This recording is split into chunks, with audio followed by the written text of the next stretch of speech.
یاد رکھیے ان دونوں کے اشتراک سے جو افراد سامنے آئے ہیں انہوں نے جو تحفہ ملت کو دیا ہے اور اسلام مسلمان بن کر کے یہ وہ لوگ ہیں جن کا آپ سے مقابلہ ہے. کالے ناک کے نیچے کا بچھو بڑا خطرناک ہوتا ہے. یاد رکھیں. یہ میں کیوں کہہ رہا ہوں؟ ایک حقیقت بتا. مجھے تو روز گالیاں دی جاتی ہیں, میرا نام لے کے گالیاں دی جاتی ہیں, لیکن تمہیں جو آتا ہے تم کرو. بیا کیا کیا, بیا کیا کیا, منصیحامی کنم تو اسلام دے من دعامی کنم. تم گالیاں تو ہم تو دعا کرتے ہیں, ہم تو قرآن سنا ہے, حدیث ہمارے علماء اکرام تقریریں کرتے ہیں, قرآن پڑھتے ہیں, حدیث پڑھتے ہیں, آپ کو نیکی کی تعلیم دیتے ہیں. حضرت امام اہل سنت مولانا عبدالشکور فاروقی نے کبھی جہالت سے کسی کا مقابلہ نہیں, کبھی جاہلانہ کوئی بات نہیں, ہمیشہ علم اپنا سامنے رکھا.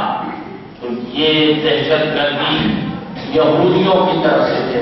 آپ کو بتائیں اس کے نقصانات شروع میں کیا ہو. ایک ہلکا سا اشارہ, ہلکا سا اشارہ.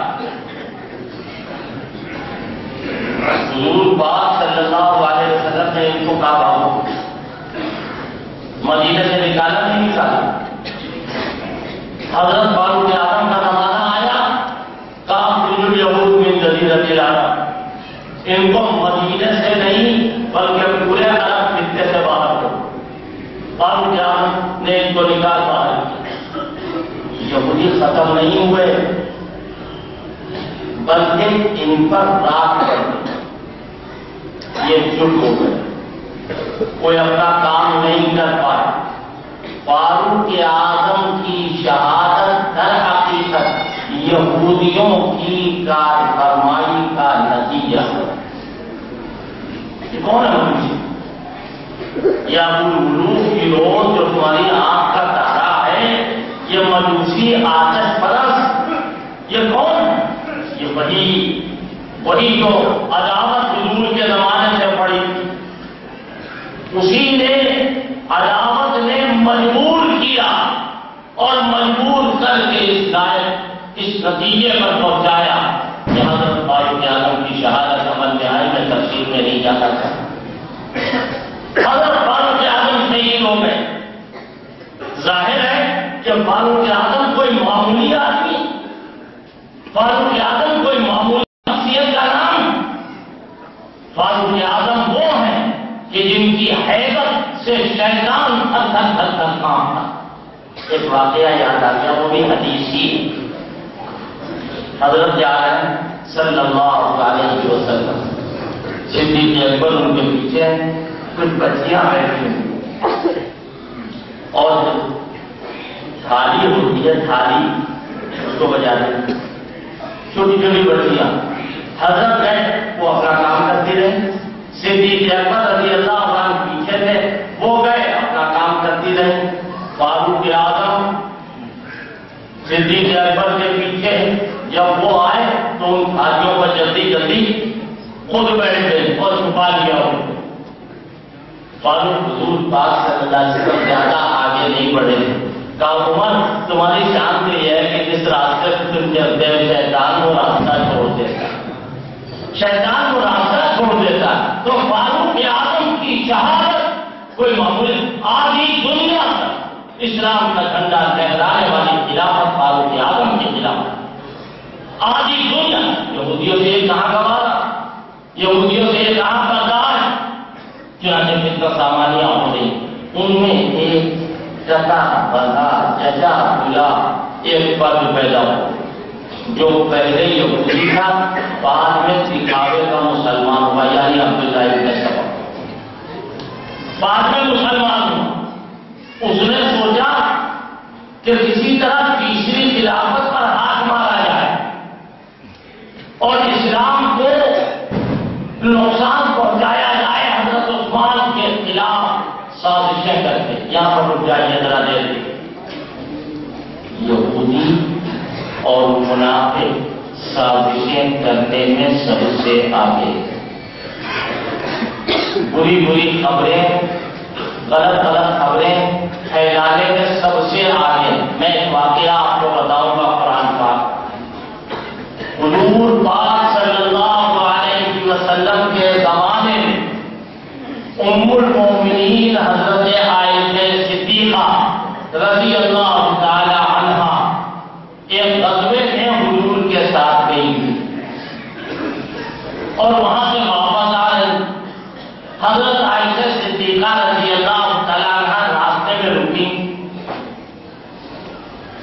اپنی ضرورت کو پورا کرنے کے لیے آڑ میں پتھروں کی اوٹ میں گئی اور جب وہاں سے واپس آئی تو اونٹ والا جمال یہ سمجھا کہ اونٹ پر ام المومنین بیٹھ چکی. وہ آگے بڑھ گیا. حضرت عائشہ آتے آتے ہار پہنے ہوئے تھی، وہ ہار ان کا گر گیا. بہت اختصار کے ساتھ میں آپ کو بتا رہا ہوں. ہار گر گیا.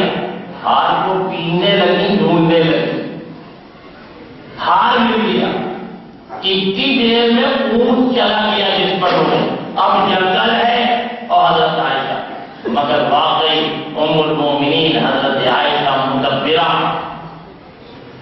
اور ان کو اللہ نے جو علم و عقل عطا فرمائی تھی وہ شاید ان کے زمانے میں تو یقیناً ان کے زمانے سے لے کے آج تک کسی عورت کو وہ عقل و علم نہیں عطا.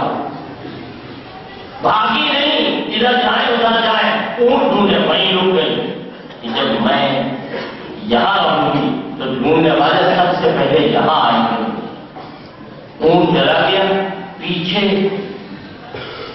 گرا پڑا سامان اٹھانے کے لیے حضرت صفوان ابن معطل آ رہے صحابی اپنے اونٹ پر سوار. انہوں نے پردے سے پہلے یعنی پردے کی آیت کے نازل ہونے سے پہلے ام المومنین اپنی اماں جان حضرت عائشہ کو دیکھا. وہاں دیکھا کہ اکیلی بیٹھی ہوئی ہے اور دن کا اجالا ہونے والا. ام المومنین حضرت عائشہ کے قریب پہنچ کر کے جیسے ہی انہوں نے دیکھا ان کی زبان سے نکلا انا للہ و انا الیہ راجعون. حضرت عائشہ نے انا للہ سن کر کے اپنی آنکھ کھولی، جلدی سے اپنے آپ کو پردے میں سمیٹا. اماں جان آپ کم نہیں کہ آپ کا برتن بھی یہاں موجود. آپ اکیلی نہیں ہیں، آپ اکیلی نہیں ہیں، آپ کا برتن یہاں موجود. اپنے اونٹ کو قریب کیا، اس پر بوجھ رکھا. حضرت عائشہ صدیقہ رضی اللہ تعالیٰ عنہ اس پر بیٹھے اور بیٹھنے کے بعد وہ اونٹ کو لے کر کے پیدل تیز چل رہے ہیں. دوپہر میں جا کے قافلے سے ملے. یہ واقعہ حضرت عائشہ کے پہنچنے سے پہلے پہلے مدینے میں پہنچ گیا. اب کیا ہے؟ وہی منافق جو یہودیوں کی کوکھ سے نکلے ہیں، ان لوگوں نے سوچا موقع اچھا ہے، حضرت عائشہ پر الزام لگا دی. طرح طرح کی خبریں. بیچارے بھولے بھالے مسلمان جن کو معلوم نہیں تھا وہ بھی کچھ اور کرنے لگے، کہیں اس میں کچھ صداقت تو نہیں. ایک مہینہ ہو حضرت عائشہ نہیں بولے. حضور پاک صلی اللہ علیہ وسلم پوچھتے عائشہ کیا واقعہ ہوا بتاؤ. اور ایک واقعہ اور ہم آپ کو یاد دلا رہے ہیں 2 منٹ. حضرت مریم پر جب تہمت لگی تھی، حضرت عیسیٰ پیدا ہوئے تھے تو اللہ نے کیا کہا تھا کہ اے مریم آج اللہ تکلم الناس 3 لیال سویہ. حضرت مریم سے اللہ نے کہا تھا کہ اگر اما ترجن من البشر احدا فقولی انی نذرت للرحمن صوما. اے مریم اگر تم سے بچے کے بارے میں کوئی پوچھے تو تم کہنا میں تو روزے سے ہوں، میں بولوں ہی نہیں. کیوں ہو گئی؟ بچے کی طرف اشارہ کر دینا. انہوں نے اشارہ کیا گہوارے سے، آواز آئی انی عبد اللہ آتانی الکتاب وجعلنی نبیا. میں اللہ کا بندہ ہوں، مجھے اللہ نے کتاب عطا فرمائی. حضرت عیسیٰ نے حضرت مریم کی طہارت کی گواہی دی یا نہیں دی؟ واقعہ لمبا ہے، میں نے سب کچھ حلف کیا، وہ نہیں بولی۔ حضرت عائشہ کو اللہ نے نہیں کہا کہ تم چپ رہو، لیکن اللہ یہ بتانا چاہتا ہے کہ دیکھو مریم صدیقہ اس زمانے کی صدیقہ کو ہم نے چپ کرایا، اور اس زمانے کی صدیقہ بغیر چپ کرائے ہوئے حضرت عائشہ صدیقہ خاموش۔ جب اللہ نے سورہ نور کا دوسرا رکوع نازل فرمایا، جس کو اگر میں بیان کروں گا تو کم سے کم 11 بجے، حضرت عائشہ کی شان میں ان الذین جاءوا بالافک عصبۃ منکم لا تحسبوه شرا لکم بل هو خیر لکم لكل امرئ منهم ما اکتسب من الاثم والذی تولى کبرہ منهم له عذاب الیم۔ یہاں سے شروع ہو رہا چل رہا ہے، اور دوسرا رکوع بھی تقریباً پورا، یہ 2 رکوع نازل کیے۔ کیا عائشہ پر تہمت لگانے والوں، عائشہ پاک کی پاک دامنی کو چیلنج کرنے والے منافقوں، دہشت گردی کرنے والے دہشت گردوں، سنو، عائشہ کی پاک دامنی پر اگر کوئی انگلی اٹھائے گا، ان الذین یرمون المحصنات الغافلات المؤمنات لعنوا فی الدنیا والآخرہ، جو پاک دامن بیویوں پر تہمت لگاتے ہیں وہ دنیا میں بھی ملعون ہے اور آخرت میں بھی ملعون ہے۔ آپ دیکھیں حضرت عائشہ پر تہمت لگی، اللہ نے صفائی دی اور کیا کہا؟ الطیبات للطیبین والطیبون للطیبات۔ پاک دامن بیویوں کی پاک دامنی کا تقاضا یہ ہے کہ ان کو پاک دامن شوہر ملے۔ اگر عائشہ پاک دامن نہ ہوتی تو محمد رسول اللہ جیسے پاک دامن ان کو ملتے۔ منافقوں کا قیمہ بنایا اللہ نے، اور کیا کہا؟ خبردار اے مسلمانوں، تھوڑی دیر کے لیے تم بھی ان کے بریک میں آ گئے۔ لولا اذ سمعتموہ قلتم ما یکون لنا